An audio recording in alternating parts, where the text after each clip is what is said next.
இல்லை இந்த படத்தை பொறுத்த வரைக்கும் அவர் ஹீரோவாக நடிச்சிருவாரு. ப்ரொடியூசராக அவர் மாறாருன்னு சொல்லும் போது நண்பனா நான் வந்து அட்வைஸ் பண்ணல, ஃபோன் பண்ணி யார் ப்ரொடியூஸ் பண்ண போகிறாங்க, யார் பார்க்க போகிறாங்க. ஏன்னா I know it's production it's not an easy job, but I know is capability.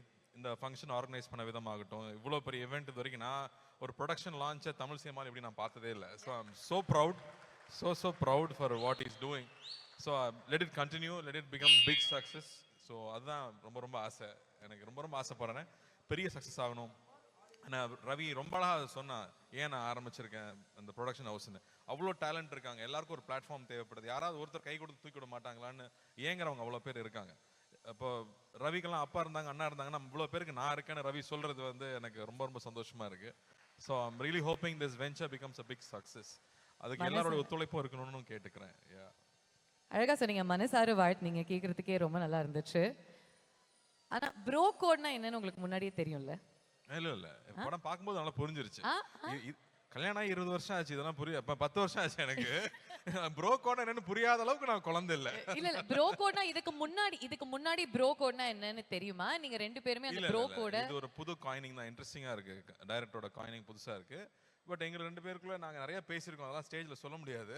But I think we had great time. I think நான் ரவியன் எப்போ ஃபர்ஸ்ட் பார்த்தேன்னு நான் சொல்லணும்னு ஆசைப்பட்டேன். ஆக்சுவலாக ரவி அண்ணா வந்து எனக்கு எப்படி பழக்கம்னா, நான் முதல்ல சினிமாவுக்குள்ளே வரணும்னு ஆசைப்படும் போது ரவி அண்ணா வந்து ஸ்டன் கிளாஸில் இருப்பார். ரவி அண்ணா வந்தாருன்னா பயங்கரமாக பண்ணுவார். நாங்களாம் ஒரு 3 feet ஜம்ப் பண்ணால் ரவி அண்ணா வந்து ஒரு 10 feet ஜம்ப் பண்ணுவார். அப்போ பார்த்து பயமாக இருக்கும், ஐயோ இந்த சினிமாக்குள்ளே தான் நம்ம வரப்போகிறோமான்னு. கிளாஸ் முடிஞ்சோடனே கூட்டிகிட்டு போய் ஜூஸ்லாம் ஃப்ரீயாக வாங்கி கொடுப்பாரு, காசு கொடுக்க மாட்டார். நாங்களாம் காசு கொடுத்தா வாங்கிக்க மாட்டேன், ஏய் சும்மா சின்ன பசங்க உட்காருங்கடான்னு சொல்லி அவர் தான் காசு கொடுப்பாரு. ஸோ அப்படி தான் எனக்கும் ரவி அண்ணாக்கும் பழக்கம். கொஞ்ச நாளுக்கு அப்புறம் தான் தெரிஞ்சது அவர் என்னோட சின்ன பையன்னு.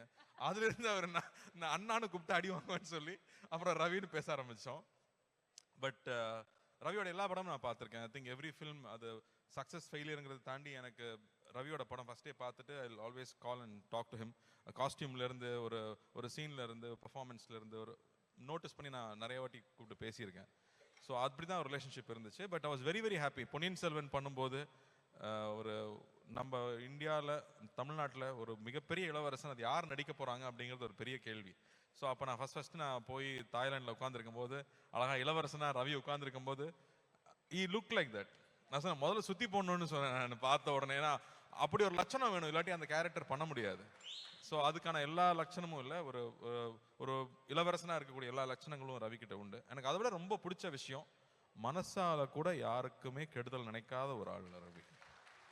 அவனால் நினைக்க முடியாது, he is not made like that. அதனால் I am so proud of him. And இன்னைக்கு அவன் வந்திருக்கிற தூரமாகட்டும், நாங்கள் ரெண்டு பேரும் உட்காந்து பேசும்போது எனக்கு ஒரு ஃபுல் நரேஷனே கொடுத்தாரு அவர் ஒரு டின்னர் டேபிளில். அவர் டைரக்ட் பண்ணி அவர் நடித்து நாங்கள் ரெண்டு பேரும் நடிக்கிறதுக்கு ஒரு கதை முதல்ல பேசிட்டோம், ஆல்ரெடி பேசியிருக்கோம். So I was very surprise. Ravi comedy பண்ணிகிட்டே இருப்பான். நான் ரவியோட இன்னொரு சைடு நமக்கு யாருக்கும் தெரியாது. நான் சொல்லிட்டே இருப்பேன், ஜிம் கேரி அளவுக்கு ஒரு சைடு ரவி இருக்கு, இன்னும் ராஜாண்ணா கூட அதை ஸ்க்ரீனில் காமிக்கல. ஐ திங்க் அது வந்து இப்போ நம்ம யோகி பாபு பண்ற படத்தில் அது எல்லாத்தையும் நம்ம பார்ப்போம் நான் நினைக்கிறேன். அவர் என்னெல்லாம் வெளியில் காட்டலையோ அது எல்லாத்தையும் யோகி பாபு மூலமாக நம்ம காட்டுவார்னு நான் நம்புகிறேன். So I have always been surprised. அவன் ஜாலியாக மட்டும்தான் இருப்பார்னு நினைக்கும் போது சினிமா நல்லா தெரியும், ஒரு ப்ராப்பர் ஃபிலிம் ஸ்டூடெண்ட்டாக வேர்ல்டு சினிமா அப்சர்வ் பண்ணிகிட்டே இருக்கிற ஆள். இதெல்லாம் ரவி பற்றி யாரும் சொல்லியிருக்க மாட்டாங்க, ஏன்னா அவ்வளோ சீரியஸான சைடு அவருக்கு யாருக்கும் தெரியாது. பட் எடிட்டிங் ஃபுல்லாக தெரியும், எல்லா விஷயங்களும் ஆழமாக பண்ணக்கூடிய ஆள். நான் மேலே பார்க்கும்போது சிரிச்சுக்கிட்டே இருப்பாங்களே சில பேர், படிக்கவே இல்லை நல்ல மார்க் வாங்குவாங்கல்ல, அந்த மாதிரி Ravi. So wishing him all the very best. இந்த படம் பெரிய வெற்றி பெறணும். I am so happy to see everybody here. Genelia, Riteish, Shivana and S A Surya sir, Shraddha, hi Shraddha, and everybody here. So happy to see everybody. Siva, ஒரு கேங்காக உட்காந்து செட்டில் ஆகிட்டீங்க. மணி நீயும் வந்துட்டியா? ஓகே. அப்போ அங்கே என்னெல்லாம் ஓடிட்டு இருக்குன்னு நமக்கு தெரியாது, அங்கே வந்து நான் வர்றேன். So happy. இந்த மாதிரி ஒரு ஃபங்க்ஷன் ஐ திங்க் ரொம்ப நாள் ஆச்சு நம்ம ஊரில் அட்டன் பண்ணி. எல்லாரும் ஒன்றா இருக்கிறதே அவ்வளோ சந்தோஷமா இருக்கு. ரவி டைரக்ட் பண்ணுற படத்துக்கும், கார்த்திக் சார் ஒரே அவர் நடிக்கிற படத்துக்கும், ப்ரொடியூஸ் பண்ணுற படத்துக்கும் மனமார்ந்த வாழ்த்துக்கள். கார்த்திக் சார், நம்ம ப்ரோ கோட பற்றி எல்லாத்தையும் வெளியே சொல்லிடாதீங்க, எல்லாமே தெரிஞ்சிட போகுது. ஒரு நிமிஷம் மிஸ்டர் ஜி, நீங்கள் கொஞ்சம் மொல்லமாக பேசுங்க, ஏன்னா எங்களுக்கு வந்து எங்களுடைய மானிட்டரில் வாய்ஸ் கேட்க மாட்டேங்குது. இங்கே கொஞ்சம் ஏற்றுங்க மிஸ்டர் ஜினுடைய வாய்ஸை. பேசுங்க. கார்த்திக் சார், நம்ம ப்ரோ கோட பற்றி எல்லாருக்கும் வெளியே சொல்லிடாதீங்க, நம்ம படம் வந்ததுக்கப்புறம் தெரிஞ்சுக்கிட்டோம். நீங்கள் சொன்ன எல்லா விஷயத்துலையும் ப்ரோ கோட வெளியே எல்லாத்துக்கும் ரிவீல் பண்ணுற மாதிரி சொல்லிடாதீங்க. நம்ம ஜெயம் ரவி சார், நம்ம ரவி மோகன் சார் வந்து அதே ப்ரோ கோட நீங்க சொன்னதுக்கு ஈக்குவலா என்ன ப்ரோ கோட் பண்ணியிருக்காருன்னு அவர்கிட்டயே ஒரு வார்த்தை தெரிஞ்சுக்கலாம் சார். வாங்க சார், மேலே வாங்க சார். அங்கிருந்தே சொன்னாலே ஓகே தான் சார். அங்கேருந்து ஓகே. சார் சொன்ன மாதிரி உங்களுக்கும் அவருக்கும் இருக்கிற ப்ரோ கோட் மூமெண்ட் நீங்க ஒன்று சொல்லுங்க சார். அது இது சொல்லக்கூடாதுங்கிறது தான் ப்ரோ கோடு, வேற எதுவும் இல்லை. மிஸ்டர் ஜி, நாங்கள் பேசிக்கிறோம் மிஸ்டர் ஜி, அது வேற. பட் ஒரு ப்ரோ கோடில் வந்து ஒரு 10% லெவலில் நம்ம ஓப்பன் பண்ணலாம்.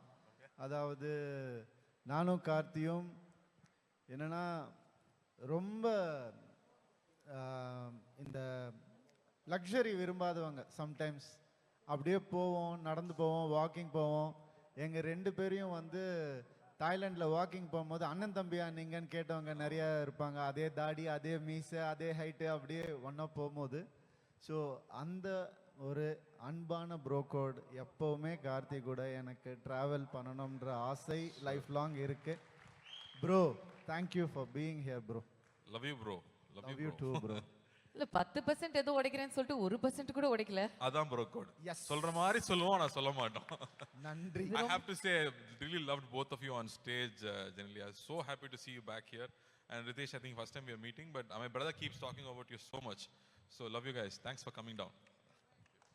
தேங்க்யூ கார்த்தி. சரி, நீங்க 2 பேருமே நம்ம படம் சேர்ந்து பண்ணணும், நான் நடிக்கணும், நீங்க டைரக்ட் பண்ணணும் அப்படிலாம் பேசிட்டு இருந்தீங்க. ஃபர்ஸ்ட் படத்துலயே என்ன வந்து கூப்பிட்டு நடிக்க வைக்கலன்னு கேட்டீங்களா இல்லையா?